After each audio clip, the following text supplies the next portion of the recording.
Okay, we're going to go over the Chapter 4 test that was given. So it's been handed out. If you still need to take it, bring your textbook because we were going over this particular one. So if you bring your textbook, I can choose appropriate problems and then it could be an equivalent test. What we're going to do is we're going to fill this into compound interest formula that's given right here. This is a compound interest formula, compounded n times per year. We're going to fill in the principal, which is the initial amount. That is $10,000. The rate is 7% as a decimal, 0.07. Because it's a compounded monthly, that's 12 times a year, so n is 12. Time is 2 years, so I put in 2. So I'm going to punch this in my calculator and get a result of... Many people have to work this in parts, so I'm going to tell you if you have a TI-30, you might have to do 0.07. Take that, divide by 12, get a value of 0.005, add 1 to it, that gives you your base of 1.005. You want to raise that to the 24th power. So I'm going to raise that to the 24th power. That gives me 1.149 times 10, 1, 2, 3, 10,000. Makes the amount about 11,498.060. So to the nearest penny would be 11,498.06. So that's your answer for the problem I called 2A. Okay, to deal with logarithms, you have to understand certain things. Basically, log base A of x equals y if and only if a to the y equals x. This over here is written logarithmically.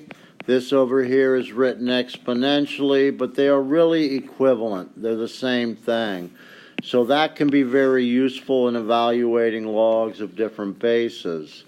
You also have your properties. Log of A times B, the log of a product becomes the sum of the logs. Log A plus log B. And if you had division, log of A divided by B, that would be log A, or log of the top, minus log of the bottom. So the division turns it into subtraction. And then between two logs. And then you have log of A to the B power, which enables you to pull the exponent out front of the logarithm. Now, these are all together called properties or log properties. And you're going to have to be able to use these or apply them to be able to solve some of the upcoming questions. Let's take a look at this one. This is written logarithmically. I'm going to write it exponentially. So I say 1/6 raised to the y equals 36. So I have 1/6 raised to the y equals 36. They are both powers of 6. 36 is 6 squared. 1/6 is 6 to the negative 1. And a power raised to a power means you multiply exponents. So 6 raised to the negative y equals 6 to the 2. The bases are equal. The expressions are equal. Therefore, the exponents must be equal. So negative y equals 2. If negative y equals 2, what would this equal? Now, many people could do this much faster by just thinking in your head.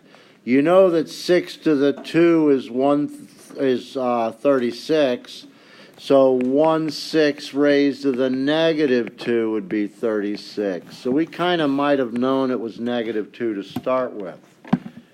Number 5 wants you to expand. So I see two things as multiplied here, the 9 and the x to the 4th. So I can break them up into the multiplication becomes addition of two logs.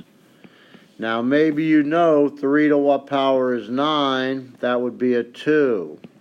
I think the last property here allows me to pull my exponent out front, which is what I'm going to do right here. I'm going to pull this exponent out front of the logarithm to get the final answer for an expansion. This was expanding. I believe the next one, 6, is also expansion. Then we get to a couple that are condensed, but 6 is expand again. I think there's a rule that says log of A over B, and it says it equals log A minus log B. That's the property.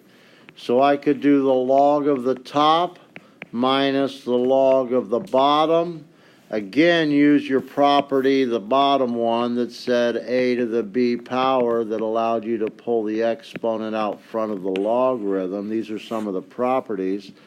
I should be able to pull these out front of each of the logarithms.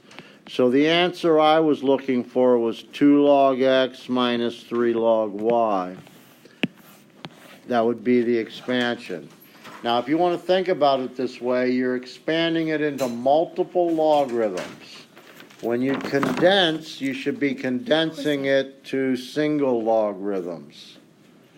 So, notice how when you're expanding, I end up with multiple logarithms, right? I probably had a couple logarithms. But when I want to condense, I want to end up with a single logarithm. Is there a rule that says log A minus log B equals log of A over B? So how could this be written? The log of A over, well, first I might want to put this up as an exponent. So I have natural log of 8 minus natural log of x to the second.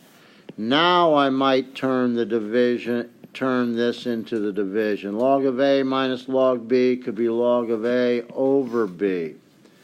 An awful lot of people put 2 logarithms, log on top and a log on bottom. If you're condensing, you want to have it down to a single logarithm, not multiple logarithms. Let's try that on 8. I noticed both of these are minus, but I also noticed I can put some things up as exponents, so I might do that first. This is natural log of x minus natural log of y to the third minus natural log of z to the second. I don't really care how we do it. I did it differently before, so let's try this way. If you subtract, does that turn it into division? Yes? If I subtract, it turns it into division. How do you divide by z to the third? That's multiplying by 1 over z to the third. So the answer I was kind of looking for was something like this. Notice again a single logarithm. Number 9 would like us to solve for x. If you wish to solve for x, you need to isolate the variable. Opposite of multiplying by 3 would be to divide by 3.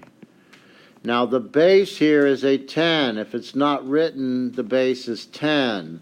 Do the thing they call the fish hook. 10 raised to the 2 equals your argument of x minus 4.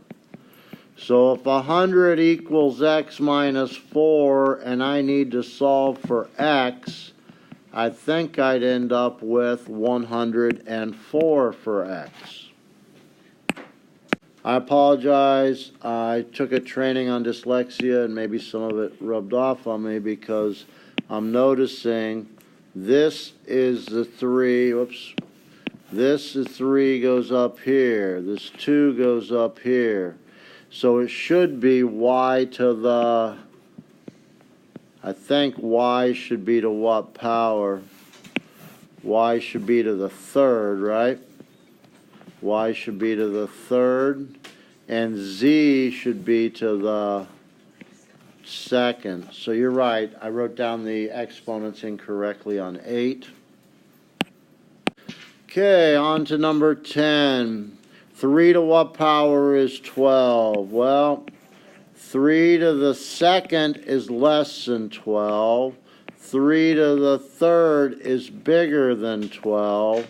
So it's going to have to be 3 to the 2 point something.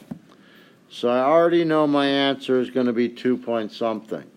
However, I'd like to solve it exactly, so I have 3 to the x equals 12. To get the variable out of the exponent, I'm going to log both sides. I'm going to choose natural log.